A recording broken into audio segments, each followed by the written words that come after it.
بسم الله الرحمن الرحيم. بسم الله الرحمن الرحيم. السلام عليكم ورحمة الله وبركاته. وعليكم السلام ورحمة الله وبركاته.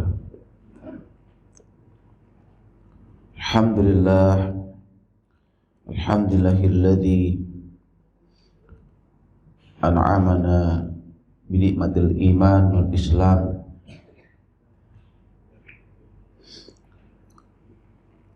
أشهد أن لا إله إلا الله وحده لا شريك له وأشهد أن محمدا عبده ورسوله لا نبي بعده.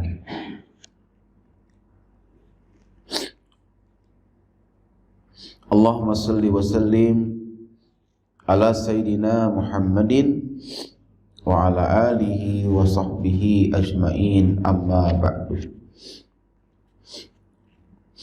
وقال تعالى في كتابه الكريم أعوذ بالله من الشيطان الرجيم ألا إن أولياء الله لا خوف عليهم ولا هم يحزنون الذين آمنوا وكانوا يتقون لهم البشرى في الحياة الدنيا وفي الآخرة.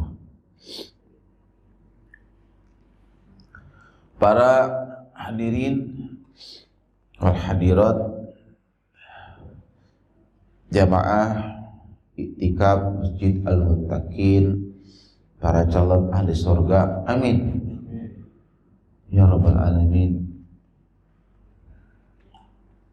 Alhamdulillah, kita bersyukur kepada Allah Subhanahu wa taala di penghujung malam bulan Ramadan ini untuk pertama kalinya saya ngisi pengajian tengah malam. Biasanya dulu ada yang namanya kalau bioskop itu bioskop tengah malam. Iya, ini luar biasa, terobosan dari DKM Al-Muttaqin, kajian tengah malam, dan jamaahnya banyak ini, alhamdulillah ya. Mudah-mudahan ini adalah tanda bahwa kita memang serius ya dalam thalabul ilmi, serius mengejar ridhonya Allah.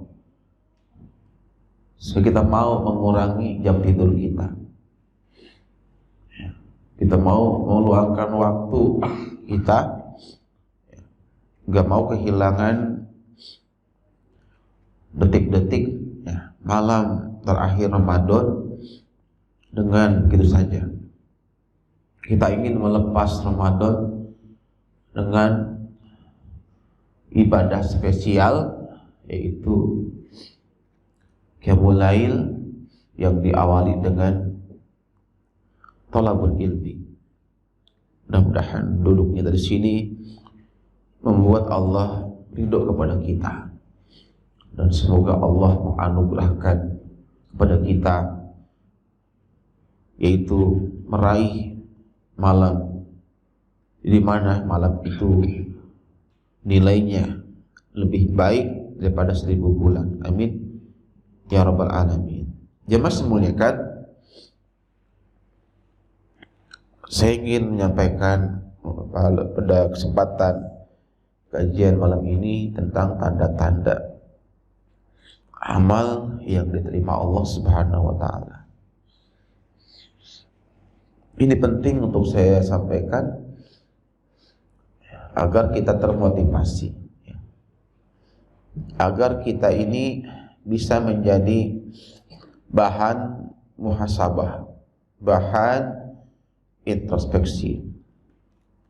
Terima kasih Pak.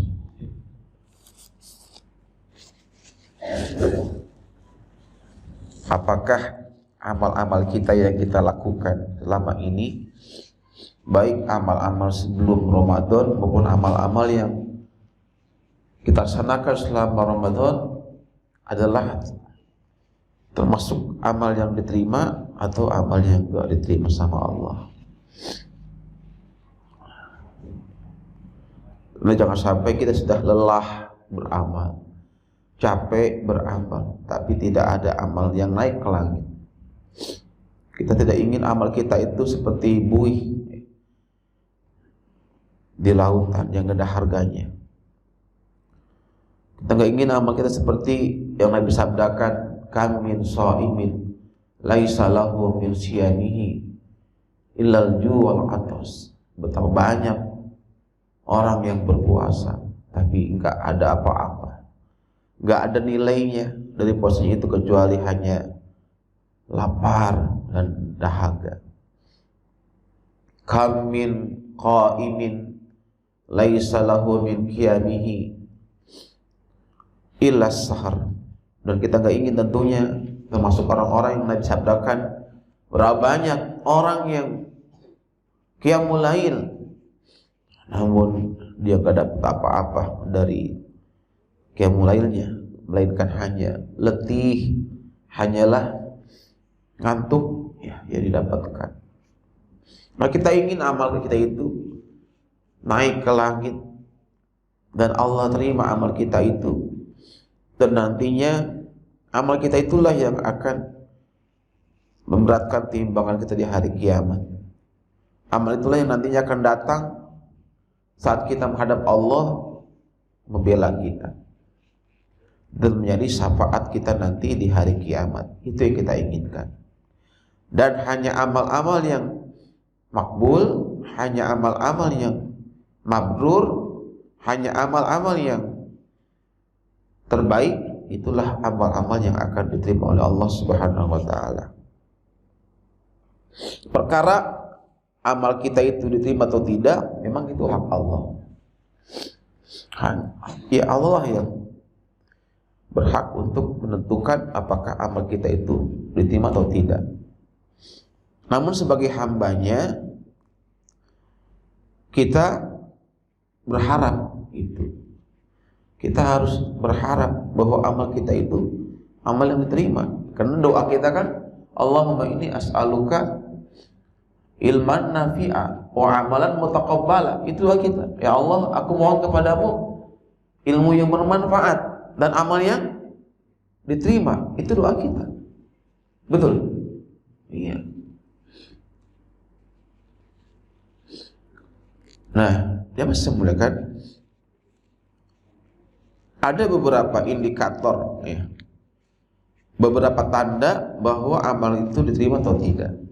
Ini kita ambil dari beberapa sumber, di antara dari Syarah Hikam yang dikarang oleh Al-Imam Ibnu Athaillah.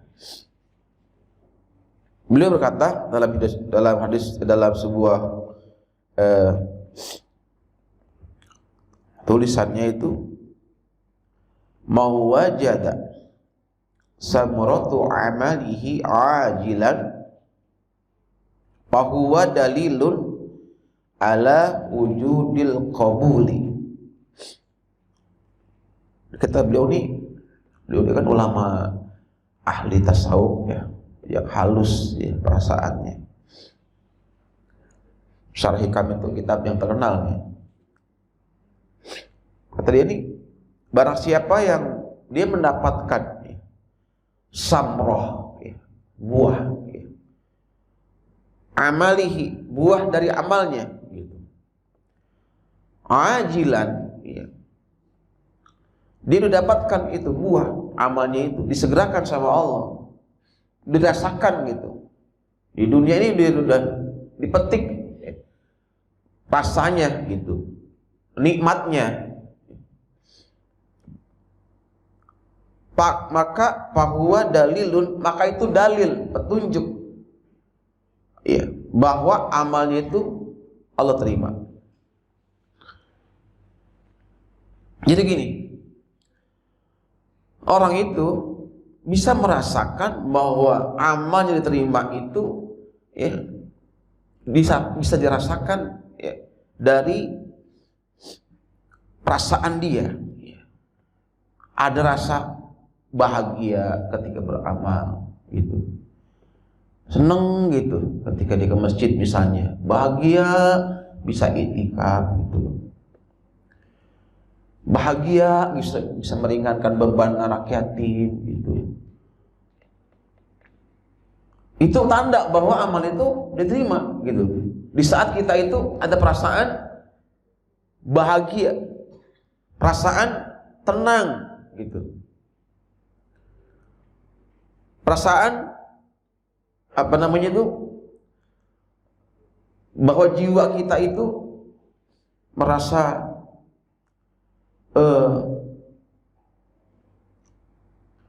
ada suasana batin yang beda gitu di saat kita itu beramal. Nah, ini sebagaimana yang difirmankan Allah di Quran di surat 16 ayat 97. Dilihat Qurannya.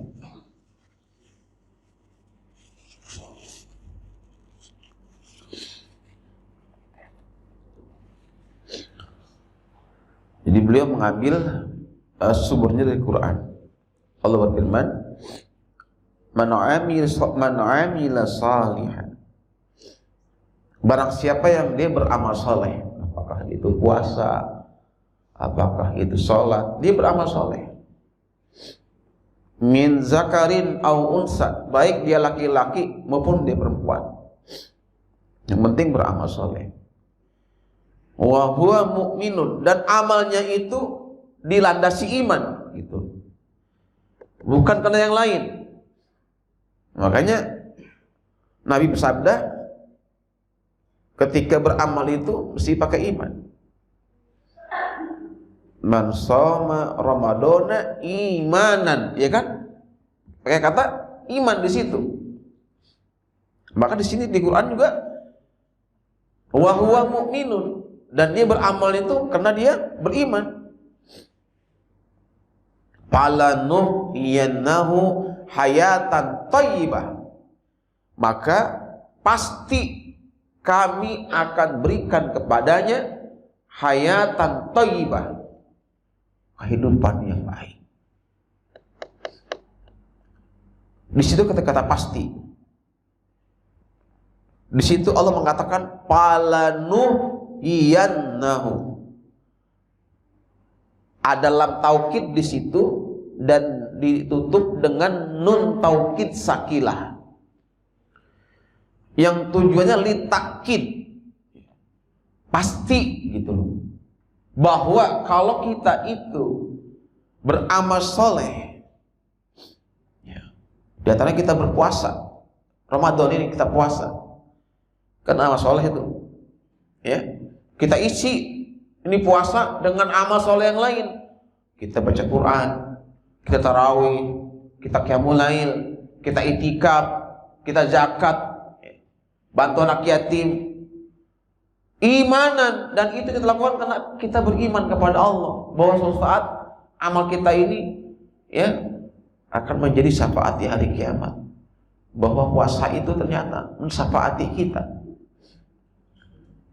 karena dia bisa berkata di hari kiamat, ya, berkata tuh puasa, ya Rabb, mana tuh, ya Allah, kena akulah dia terhalang, ya, terhalang dia untuk makan di siang hari, kena akulah dia terhalang untuk minum di siang hari, kena akulah dia terhalang untuk hubungan suami istri di siang hari.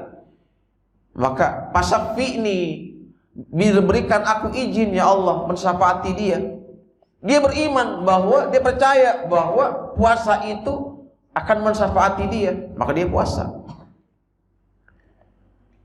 Dia juga beriman, percaya bahwa Quran itu bisa hadir di hari kiamat, berhujjah, berargumentasi, membela dia dengan berkata, "Ai Rabb, ya Tuhanku, mana'tun naum, akulah yang membuat dia tercegah tidur di waktu malam, berkurang tidurnya karena membaca Al-Quran." Dia beriman, dia percaya itu dikerjakan semata-mata karena Allah. Maka sebagai buahnya, falanuhyiyannahu hayatan thayyibah, maka pasti, di sini kata pasti, yakin, di sini kita yakin pasti dia akan mendapatkan hayatan thayyibah, kehidupan yang baik. Ya. Nah, makna atau tafsir dari kehidupan yang baik ini kan pakai bukan ma'rifah, pakai nakirah, bukan al-haya at-thayyibah, tapi pakai hayatan thayyibah. Ini pakai isim nakirah. Yang maknanya jamaah sekalian, ini Quran tuh beda. Ya, ada alif lamnya sama enggak tuh udah maknanya beda. Jadi orang itu kalau beriman, beramal soleh, dan beramalnya itu ya betul-betul tulus, ikhlas, ya, dan dilandasi keimanan gitu, maka Allah pasti akan berikan dia di dunia ini kehidupan itu yang bahagia. Dan kehidupan yang bahagia itu jamaah sekalian, standarnya bukan ketika dia itu dikasih rumah yang luas atau dikasih kemewahan dunia, ya, enggak ada hubungannya antara kehidupan hayat thayyibah itu dengan embel-embel dunia. Karena kalau seandainya kehidupan yang baik itu, hayat thayyibah itu standarnya adalah harta, ya, standarnya adalah kemewahan, standarnya adalah itu jabatan tinggi, tentunya sahabat tuh nggak ada yang miskin, ya. Nggak ada sahabat yang miskin. Faktanya dalam sejarah banyak sahabat itu hidupnya miskin. Tapi bukan karena dia itu berarti nggak memperoleh yang namanya hayatan thayyibah, tidak. Ya. Mereka meskipun miskin tetap bahagia. Betul Pak Hardo? Hardo, ada nggak sahabat yang nggak bahagia? Nggak ada. Semua mereka bahagia. Bahkan mereka bisa sedekah dalam kemiskinannya. Sampai sahabat yang paling miskin pun, yang makannya mengambil dari sampah, ya, adalah sahabat itu kalau makan saking miskinnya mengais-ngais di tempat sampah. Tapi kemiskinannya itu enggak menghalangi dia untuk sedekah. Bahkan meskipun sahabat ini miskin, makan dari tempat sampah, dia termasuk sahabat min auliyaillah, yang sahabat yang walinya Allah. Bahkan sahabat ini yang ketika meninggalnya nggak hanya manusia, malaikat ikut sholatin. Coba. Bahkan sahabat ini yang Nabi katakan kepada Umar dan Ali, hai Umar, hai Ali, kalau kau ketemu dengan orang ini, mintalah doa sama dia, karena doanya mustajab. Padahal ini sahabat paling miskin di Yaman, ya, bahkan ketemu Nabi nya belum, nggak pernah ketemu Nabi, tapi dia sama Nabi. Tapi sahabat ini ketika meninggal dunia, yang nyolatin bukan hanya manusia, malaikat pun ikut nyolatin, ya. Padahal miskin, tiap hari itu mengutin makanan sisa, ya, Pak Alim, dibersihin itu makanan sisa, didaur ulang, diolah lagi itu makan sisa, ya. Udah kumpul, ya, diolah lagi, udah matang, dia makan dan dia berikan itu makanan kepada orang-orang yang senasib dengan dia. Habis itu dia berdoa sama Allah, ya Allah, dia, janganlah engkau hisab aku nanti di hari kiamat. Jangan salahkan aku di hari kiamat. Jangan ajab aku ya Allah kalau masih ada orang yang nggak makan hari ini. Gitu. Tiap habis sedekah dia ngomong gitu, Allah, ya Allah, kalau hari ini ada yang nggak makan, kalau hari ini ada orang yang kelaparan, janganlah nanti engkau salahkan aku, karena aku udah berusaha dengan kemampuanku. Jadi miskin aja dia masih mau berbagi. Ya. Hari ini banyak orang kaya, uangnya miliaran, tapi nggak mau berbagi. Banyak nggak Pak? Banyak. Ya. Makanya kita harus muhasabah jemaah sekalian. Di hayatan thayyibah itu, kehidupan yang baik itu nggak ada hubungan sama apa? Harta benda yang kita miliki. Ya, nggak ada hubungannya. Ingat nggak sahabat Nabi yang sampai perilakunya itu membuat Allah itu menurunkan Al-Quran. Quran itu turun karena perilaku sahabat yang pura-pura ikut makan dengan mengaduk-aduk piring demi menjamu tamu Rasulullah. Dia tuh miskin gitu. Miskin. Tapi demi menjamu tamu Rasulullah, dia rela malam itu lapar, ya. Dan kesannya supaya ikut makan, dia ngambil piring itu diaduk-aduk pakai sendok, kelentang-kelenteng. Padahal dia nggak makan. Ini namanya disebut dengan isar. Inilah setinggi-tingginya ukhuwah. Ketika dia mampu mendahulukan kepentingan orang lain ketimbang dirinya sendiri. Kita kan belum bisa kayak gitu, Pak Alim. Betul? Kita belum bisa isar. Isar itu setinggi-tingginya ukhuwah. Selemah-lemahnya ukhuwah, rendah-rendahnya ukhuwah, minimal kita tuh gak buruk sangka sama orang. Itu selemah-lemahnya. Gak seujon sama orang. Nah hari ini banyak gak orang tuh sama saudaranya seujon aja? Ada gak Pak? Banyak. Lah kalau selemah-lemahnya ukhuwah aja gak bisa, gimana setinggi-tingginya? Betul? Nah iya Pak. Ya Masya Allah. Jadi mari ini Ramadan, jadikan sebagai sarana kita introspeksi diri.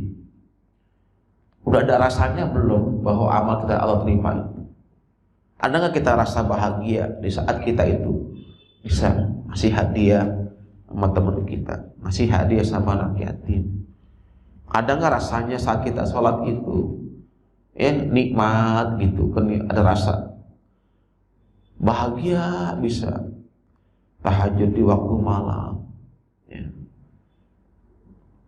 Bisa bahagia gitu, bisa zikir lebih panjang gitu. Ada rasa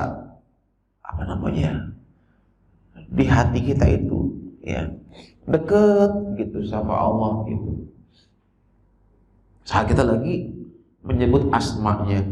Nah kalau itu ada, fahuwa dalilun ala wujudil qabuli. Itulah tanda bahwa amal dia diterima sama Allah. Nah saya doain mudah-mudahan jamaah ya, termasuk amalnya semua diterima sama Allah. Gini ya, jadi ini pertama ya, ketika kita memiliki rasa kebahagiaan, ketenangan hidup ya, dan kita di situ ya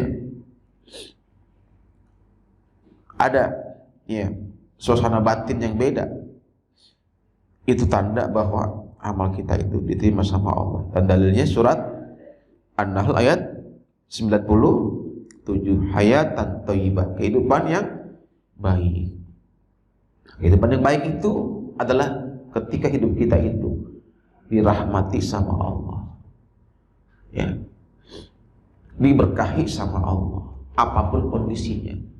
Mau kita miskin, mau kita lagi sulit, mau kita lagi susah, ya, mau kita lagi sakit, nggak peduli. Yang penting Allah berkahi kehidupan kita. Itu tandanya kita mendapatkan hayatan thayyibah, kehidupan yang baik. Jangan dikira loh Pak, kalau orang itu hidupnya sakit-sakitan berarti dia itu sial. Sejadi sakitnya bawa berkah gitu loh. Ustaz gimana sih cara berpikirnya sakit bawa berkah? Loh, sakit itu kalau kita imani, kalau kita ridho, bisa sakit itu mendatangkan ridhonya Allah, mendatangkan ampunan dari Allah. Kalau dengan sakit itu kita menjadi orang yang rendah hati, dengan sakit itu kita menjadi orang yang banyak zikir, banyak istighfar, dengan sakit itu kita menjadi orang yang lebih khusyuk ibadah kita, itu berarti sakit bawa berkah nggak? Bawa berkah nggak? Apa jalan? Bawa berkah. Yang sakit bawa sial itu udah ya sakit, tiap hari misalnya ngeluh, ya sakit, ya tetapnya sombong. Ada nggak orang sakit sombong? Hah? Sakit marah-marah, ada nggak? Ada nggak Pak? Sakit marah-marah, dunia sakit nggak ibadah.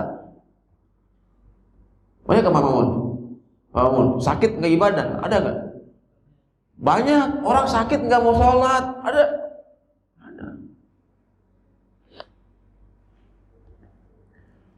Saya tuh ketemu sama jamaah Masjid Darul Ulum, namanya Pak Heri. Pak Heri itu, ya, dalam kondisi sakit, dan pakai ventilator di ruang ICU, tetap sholat berjamaah dengan pasien yang sebelahnya. Dan ketika dia lagi sholat, tanpa sengaja itu ada yang videonya itu viral, sehingga banyak netizen tuh lihat tuh, orang sakit aja,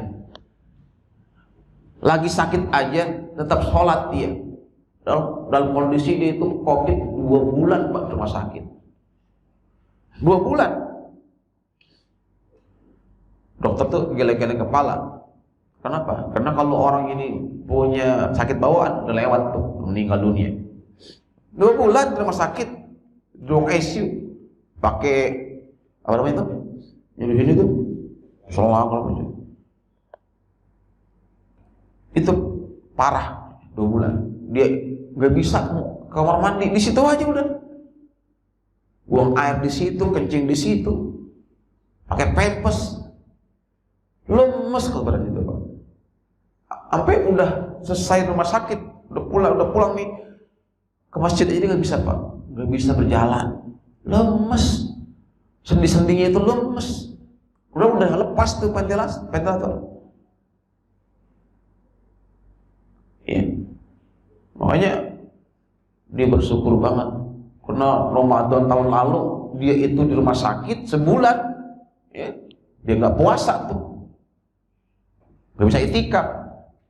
Oh, begitu Ramadan sehat dia, dendam, ya, dia balas dendam tuh, dalam artian dia pulin tuh ibadah,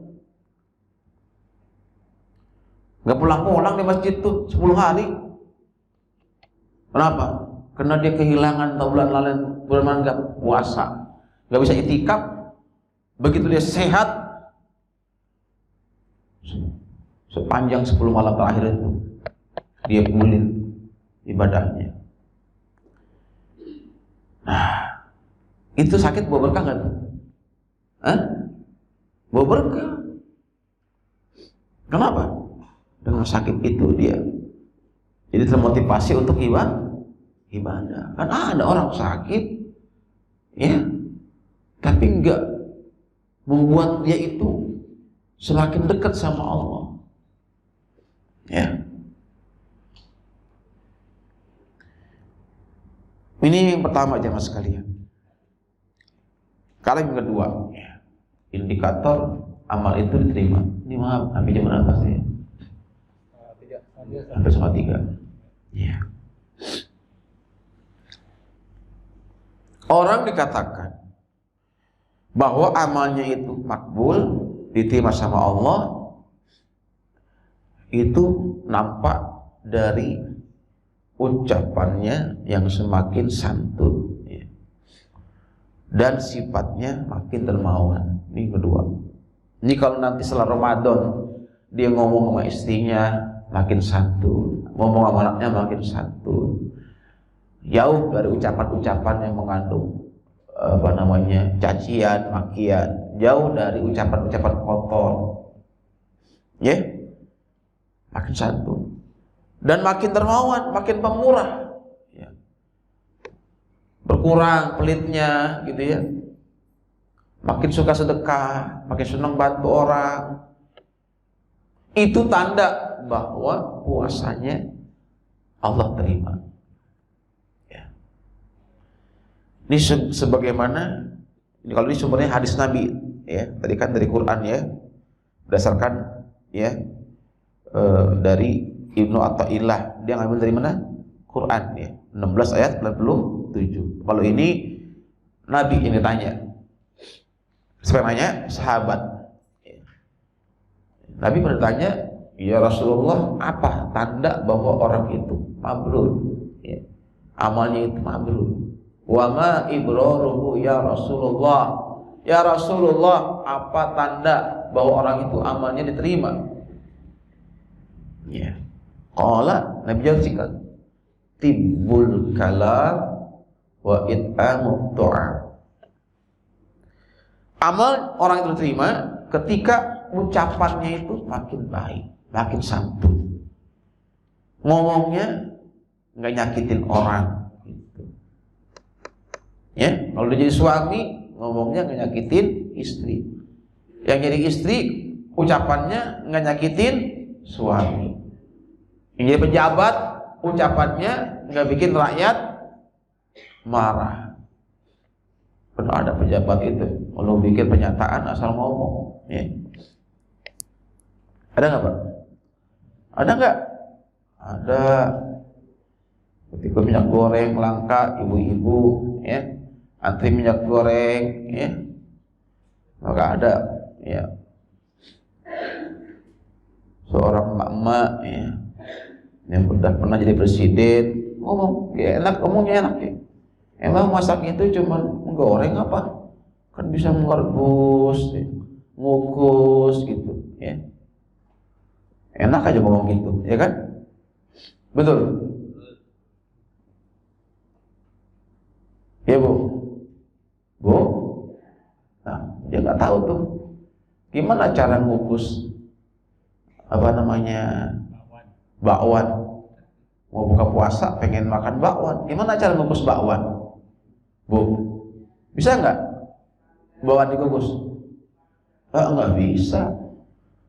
Orang Indonesia kan kalau buka puasa nggak pakai bakwan kagak abdol gitu ya. Begitu. Tiap buka puasa mesti ada bakwan, mesti ada gorengan, gitu.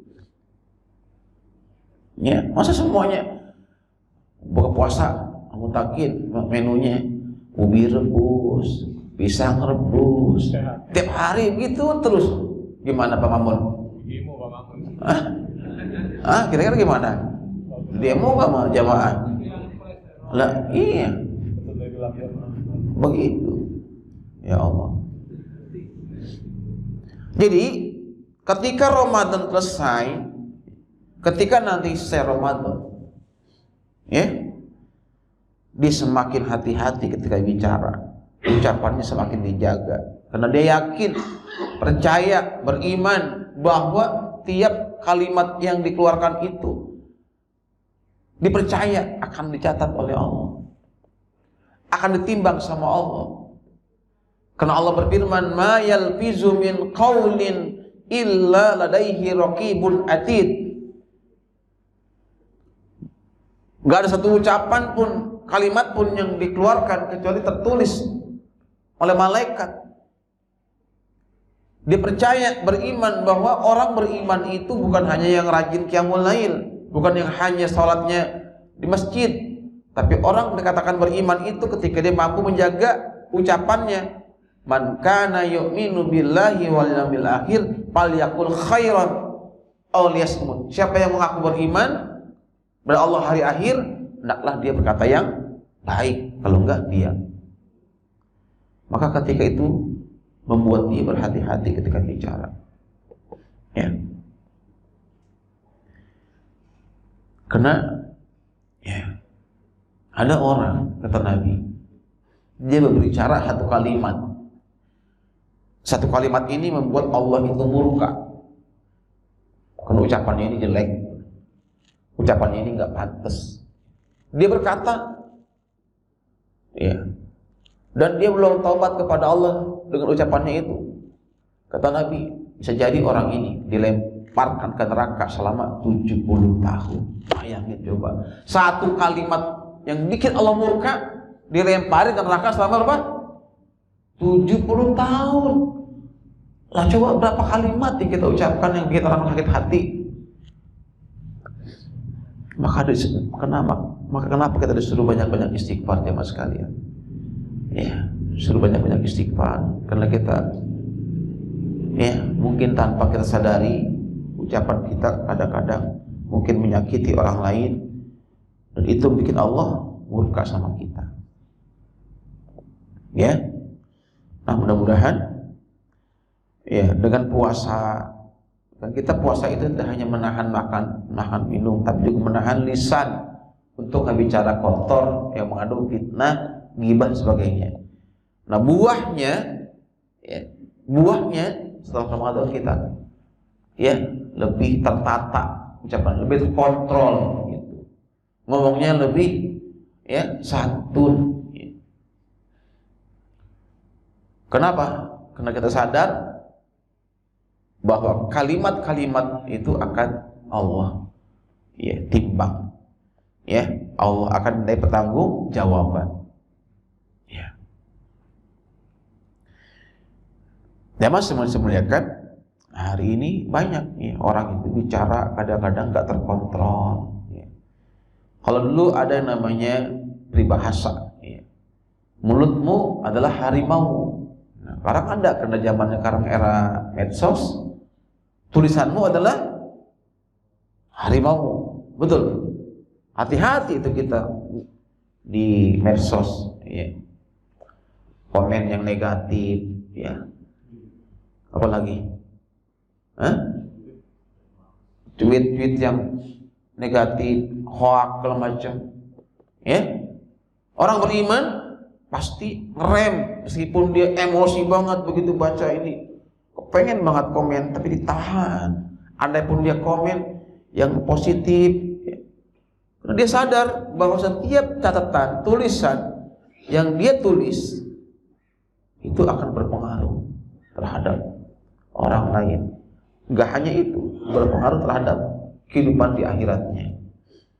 Ya, semua akan diminta pertanggung jawaban, baik itu ucapan kita secara verbal maupun tulisan kita, itu akan diminta jawaban. Nah, jemaah semuliakan. Kemudian yang berikutnya, ya, bahwa tanda orang itu amalnya diterima sama Allah, ya. Yang ketiga, kata para ulama, dia semakin khusyuk, ya, dalam ibadahnya dan sari'ul buka dan mudah untuk menangis. Makin khusyuk ya dan makin mudah menangis. Sebelumnya dia nggak bisa nangis, tiba-tiba kok dia bisa nangis ketika berdoa gitu, kok bisa nangis ketika dia sedang sujud. Itu tanda bahwa amalnya Allah terima ketika dia mulai ada rasa khusyuk ketika ibadah, bahkan udah mulai peka gitu. Udah mulai gampang meneteskan air mata ketika dia itu sedang berdoa kepada Allah. Ingat, menangis itu ibadah kalau karena Allah. Mata yang gak akan disentuh api neraka adalah mata yang menangis takut kepada Allah. Orang yang nanti dari kiamat dilindungi oleh Allah dari matahari yang membakar di padang mahsyar adalah rajulun, seseorang yang zakarullah, dia berzikir kepada Allah. berdoa kepada Allah, khalian, dalam kesunyian, kesendirian, dan sampai menangis, sampai mengalir air matanya. Ya, jadi antara 7 golongan orang yang dari kiamat itu mendapatkan naungan Allah, ya. Di samping ada di situ imam yang adil, ya kan? Orang yang cinta sama masjid, ya kan? Yang terakhir yang ketujuhnya apa? Seorang yang dia berzikir, berdoa sama Allah, lagi ibadah qiyamul, ya. Sampai fafadat ainahu, sampai menangis, mengalir air matanya. Tanda orang itu khusyuk, ya, ketika berdoa, ya dia nangis. Tanda orang itu khusyuk ketika sholat, ketika sampai dia nangis. Itulah tangisan yang membuat Allah ridho sama dia, sayang sama dia, cinta sama dia. Ketika air matanya itu keluar karena takut sama Allah. Tapi tangisan yang sangat dibenci sama Allah adalah tangisan ya, menangisi mayit, ya, atau nihaya. Itulah air mata yang sangat kejam. Kenapa? Karena tangisan itulah yang bikin Allah murka, dan itulah yang membuat sang mayit diajab akibat tangisan keluarganya yang berlebihan. Nah, hati-hati di air mata ini, ya, itu bisa bernilai berharga. Bayangin coba, jadi laki-laki itu kalau nangis bukan cengeng, Pak. Kalau baik lo cengeng, ya. Umar aja nangis, Pak. Kalau lagi sholat, apa Umar cengeng? Umar kan hebat. Iblis aja ketemu dia minggir, betul? Betul. Setan, iblis kalau Umar jalan, maka itu iblis milih jalan yang lain. Kenapa? Takut. Tapi Umar meskipun takut sama iblis, kalau lagi doa dia nangis, kalau lagi sholat dia nangis, menunjukkan bahwa dia hatinya lembut, udah khusyuk gitu loh, dan tangisannya kedengeran. Kalau jadi imam itu makmum belakang denger tangisannya, ya. Nah, di Quran ciri-ciri ahli surga itu, ciri-ciri orang yang beriman, yang imannya itu benar itu, ciri-ciri bahwa orang itu, ya, termasuk orang-orang yang baik, ya, orang-orang yang diterima amal ibadahnya, itu orang yang suka menangis. Di Quran diabadikan di Maryam ayat 58. Idza tutla alaihim ayatul rahmani kharru sujjadan wa bukiya. Surat apa tuh? Maryam ayat berapa? 58. Idza tutla, apabila dibacakan, alaihim ayatul rahman, dibacakan kepada mereka ayatul rahman, ayat-ayat Allah yang maha rahman, dibacain tuh Al-Quran, dibacakan saat lagi tahajud, dibacakan Quran, ya kan? Kharru sujada, menyungkur sujud dia, wabukia, dan menangis. Tuh. Ini Pak, jadi kalau kita itu, ya, udah mulai itu, ya, ada rasa khusyuk ketika sholat, ya, udah mulai ada rasa apa namanya itu, dimana kita mengalir air mata kita mudah gitu ketika sedang berdoa, saat kita sedang membaca Quran, kok kita mudah air mata kita keluar, bersyukurlah Pak. Itu tanda berarti, ya, amal-amal kita sudah Allah terima, gitu loh. Tapi ada nih orang sudah depan Ka'bah, di depan Ka'bah sholat, nggak bisa khusyuk. Doa depan Ka'bah nggak bisa nangis. Lah kalau udah depan Ka'bah dia nggak khusyuk, depan Ka'bah dia berdoa nggak bisa nangis, di tempat mana lagi gitu yang bikin dia khusyuk? Betapa kerasnya itu hati gitu. Di depan Ka'bah masih belum khusyuk. Kenapa? Sibuk pakai handphone. Doa pakai handphone. Apa tuh? Kan ada tuh siaran langsung ya. Ada ya? Ada ya? Siaran langsung. Alhamdulillah nih doa lancar. Ayo siapa yang mau kirim doa? Ada kayak gitu? Ada ya? Ada. Sa'i Pancasila. Sa'i Pancasila ada Pak. Sa'i Pancasila. Ya Allah. Hah? Guru PKN dulu ya. Saking NKRI-nya, orang-orang sa'i baca doanya apa? Doa-doa dari Nabi. Ini mah sa'i mimpin jamaah Pancasila, satu ke Tuhan yang Maha Esa. La ilaha illallah Muhammadur Rasulullah. Viral tuh Pak? Viral.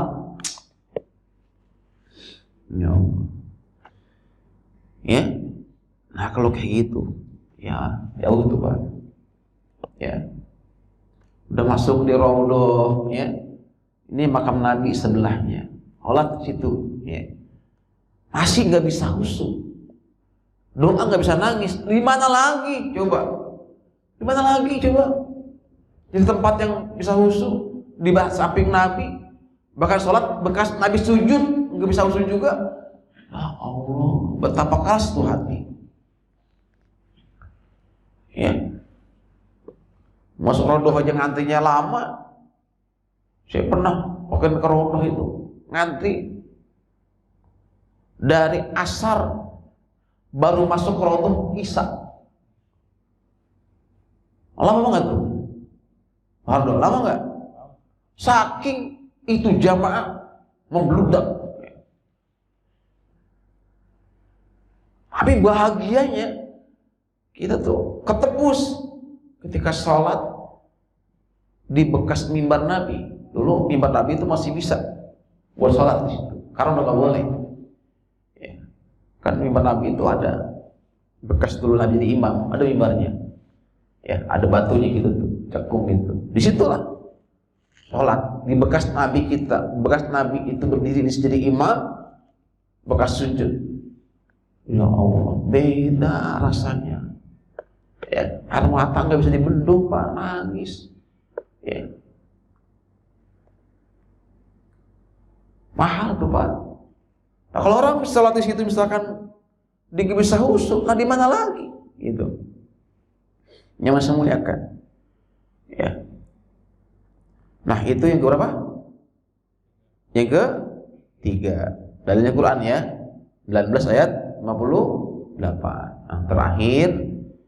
Ya. Ini Ibnu Rajab, juga seorang ulama yang terkenal. Dia berkata, tanda amal yang diterima sama Allah ialah ketika ya amal itu bisa mengajak temannya, bisa menumbuhkan amal yang lain. Karena amal soleh ini punya saudara dan dia ngajak-ngajak temannya. Sama kayak maksiat, dia punya saudara dan akan mengundang teman-teman yang lain. Ya Pak. Paham nggak Mas ini Pak? Paham? Amal soleh punya ikhwan. Dia ngajak teman-temannya. Maksiat juga punya teman. Dia akan undang yang lain. Ya. Maka kalau orang itu puasanya itu diterima, maka nanti tandanya itu dia akan mengajak teman-temannya. Puasa Ramadan wajib. Ya kan? Teman-temannya mana? Syawal. Mana lagi? Senin Kemis. Teman-temannya itu. Mana lagi? Asyura, Arafah. Itu teman-temannya. Nah, ketika orang itu puasa Ramadan, dan dia bisa meneruskan setelah Ramadan itu. Dia Syawal 6 hari dikerjain, Senin Kamis dikerjain.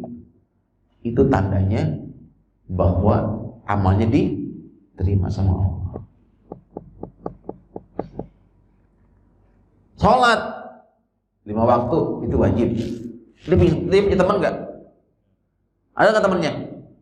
Apa temannya? Duha, syuruk, tahajud, witir, salat rawatib, qobliyah. Nah, ketika dia bisa mengerjakan itu, tidak hanya ketika Ramadan, kan ada tuh orang ya, dia bisa witir ketika Ramadan, tapi setelah Ramadan nggak witir. Nah, ada kayak gitu? Ada, ya. Maka itu berarti belum terima sama Allah. Ya. Jadi dia mengambil sebuah dalil dari Quran, hal jazaul ihsan illal ihsan. Surat Ar-Rahman ya. Hal jazaul ihsan illal ihsan. Tidak ada balasan kebaikan kecuali kebaikan. Artinya kalau kita berbuat baik, Allah tambah lagi kita berbuat baiknya. Ya. Ramadan selesai, nambah lagi kebaikannya. Sawalan, ya. Masya Allah. Habis zuhur, nambah lagi, ya, ba'diyah. Ya. Itu tanda bahwa amalnya itu Allah terima. Nah, saya doain mudah-mudahan para jamaah termasuk orang-orang yang amalnya diterima sama Allah Subhanahu wa taala. Tidak hanya puasanya, sholatnya, qiyamul lailnya, iktikafnya, infak, sedekah, zakatnya, semua diterima sama Allah Subhanahu wa taala. Ya. Nah, itu 6 tanda, dari 6 itu baru 4 ya. Ya. Saya ulang. Yang pertama apa, Ali? Nah, ada perasaan bahagia, ketenangan dalam hatinya. Allah anugerahkan padanya hayatan thayyibah, kehidupan yang baik. Kedua, ucapannya semakin santun, ya, dan makin dermawan, ya, makin dermawan. Yang ketiga, makin khusyuk ibadahnya dan mudah menangis. Yang ketiga, ya. Yang keempat, ibadahnya semakin bertambah, ya, makin istiqomah. Kenapa? Ya, karena ibadah itu kalau kita kerjakan dengan ikhlas, dia akan mengundang saudaranya, ya, yang wajib mengundang yang sunnah-sunnah, ya. Dan Allah senang kalau ada hambanya itu, ya, mengerjakan yang sunnah-sunnah. Bahkan Nabi juga akan menjamin dia termasuk, ya, ahli surga ketika komitmen dengan sunnah nabinya. Inilah jemaah saya yang dapat sampaikan, semoga bermanfaat. Ya, maafkan saya yang mungkin selama saya ngisi pengajian ada kesalahan, kekurangan, salah-salah kata. Ya. Kita berharap ini bukan Ramadan terakhir kita. Kita sedih tentunya, ciri-ciri orang yang baik, ya, ciri-ciri orang yang soleh. Ya, ketika Ramadan berakhir, dia menangis, Pak. Dia menangis berlepas kepergian Ramadan. Sedih gitu, ya. Karena akan berpisah dengan Ramadan. Nah, karena ini hari terakhir, malam terakhir, tarawih, ya. Maka, ya, dia akan suasanakan Ramadan dalam hidupnya dengan puasa di luar Ramadan. Jadi kalau kita puasa, Pak, di Ramadan, itu kita sedang mensuasanakan Ramadan di 11 bulan, ya, setelah Ramadan. Coba rasain, Pak, kalau kita tuh puasa, perasaan kayak Ramadan. Betul, Pak? Iya. Ya, makanya itulah, ya, orang-orang yang sudah merasakan ya, kenikmatan dalam ibadah. Ya. Baik, sampai di sini kita tutup dengan membaca doa. Kita angkat tangan kita. Ini di penghujung malam terakhir, ya, di mana doa-doa akan diijabah sama Allah. Di mana Allah berfirman, siapa yang minta ampun pasti aku ampuni. Siapa yang terhajat akan kukabulkan. Maka jangan dilewatkan ya, kesempatan ini untuk kita berdoa kepada Allah Subhanahu wa taala. Belum berdoa, kita istighfar. Ya, kita ingat dosa-dosa kita. Astaghfirullahaladzim, astaghfirullahaladzim, astaghfirullahaladzim. A'udzubillahi minasyaitonirrajim. Bismillahirrahmanirrahim. Alhamdulillahirabbil alamin, hamdan na'imin, hamdan syakirin, hamdan yuwafi ni'amahu wa yukafi'u mazidah. Ya Rabbana lakal hamdu wa lakal mulku wa lakal syukru kama yanbaghi li jalali wajhika wa li 'azimi sultanik. Allahumma salli wa sallim ala sayyidina Muhammad wa ala ali sayyidina Muhammad. Allahumma ighfir lana dhunubana wa kaffir anna sayyi'atina wa tawaffana ma'al abrar. Allahumma innaka afuwwun tuhibbul 'afwa fa'fu anna. Allahumma innaka afuwwun tuhibbul 'afwa fa'fu anna. Allahumma innaka afuwwun tuhibbul 'afwa fa'fu anna. Allahumma inna nas'aluka ridhaka wal jannah wa na'udzubika min sakhatika wan nar. Allahumma inna nas'aluka al-'afwa wal 'afiyah fid dini wad dunya wal akhirah. Allahumma inna nas'aluka salamatan fid din wa 'afiyatan fil jasadi wa ziyadatan fil ilmi wa barakatan fil rizqi wa taubatan qabla al-maut wa rahmatan indal maut wa maghfiratan ba'dal maut. Allahumma hawwin 'alaina fi sakratil maut. Allahumma hawwin 'alaina fi sakratil maut wan najatan wa fa'idal hisab. Ya Allah, ya Tuhan kami, inilah kami hamba-Mu yang lemah ya Allah, hamba-Mu yang dhaif ya Allah, hamba-Mu yang banyak dosa ya Allah. Kami bermohon kepadamu, menghibah kepadamu ya Allah, mengharapkan ampunan-Mu ya Allah. Mohon kiranya ampuni ya Allah sebanyak apapun dosa-dosa kami, sebanyak apapun maksiat yang pernah kami lakukan selama ini ya Allah. Ampuni dosa mata kami yang sering memandang yang tidak layak ya Allah. Ampuni dosa lisan kami yang sering berkata-kata kotor ya Allah. Ampuni dosa seluruh anggota tubuh kami ya Allah. Ya Allah, ya Tuhan kami mohon kepadamu ya Allah, anugerahkanlah kepada kami tubuh yang ringan untuk ibadah kepadamu ya Allah. Ringankan lisan kami untuk berzikir kepadamu, membaca kitab suci-Mu, selawat kepada Rasul-Mu ya Allah. Ringankan tangan kami untuk bersedekah, membantu hamba-Mu yang lemah ya Allah. Ringankan langkah-langkah kami ya Allah untuk memakmurkan rumah-Mu. Ringankan tubuh kami ini untuk mentaati-Mu ya Allah sampai nafas terakhir kami ya Allah. Ya Allah, ya Tuhan kami, di bulan suci ini ya Allah, sucikan pikiran kami, sucikan batiniah kami, sucikan hati kami ya Allah. Bersihkan hati kami dari kesombongan ya Allah. Bersihkan hati kami dari kedengkian dan kemunafikan ya Allah. Hiasilah hati kami dengan kejujuran, dengan keikhlasan, dengan mahabbah kepadamu ya Allah. Ya Allah, ya Tuhan kami, panjangkanlah umur kami ya Allah, agar kami punya kesempatan untuk bertaubat, menebus semua dosa-dosa kami ya Allah. Panjangkan umur kami ya Allah, agar kami punya kesempatan untuk berjumpa lagi dengan Ramadan di tahun depan ya Allah. Ya Allah, andai pun kami harus menghadap-Mu, meninggal dunia ya Allah, wafatkanlah kami dalam keadaan Kau ridhoi ya Allah. Wafatkan kami dalam keadaan husnul khatimah ya Allah. Jangan kiranya Kau cabut nyawa kami saat kami sedang bermaksiat kepadamu ya Allah.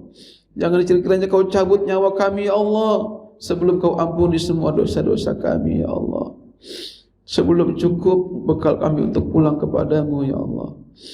Ya Allah ya Tuhan kami, umur kami makin bertambah ya Allah, namun amal kami juga belum bertambah ya Allah. Maafkan atas kelemahan kami ini ya Allah. Rabbana zalamna anfusana wa illam taghfir lana wa tarhamna lanakunanna khasirin. Rabbana asrif 'anna 'azab jahannam inna 'azabaha kana gharama. Rabbana atina fid dunya hasanah wa fil akhirati hasanah wa qina 'azabannar. Alhamdulillahi rabbil alamin. Subhanaka Allahumma wa bihamdika asyhadu an la ilaha illa anta astaghfiruka wa atubu ilaik. Assalamualaikum warahmatullahi wabarakatuh.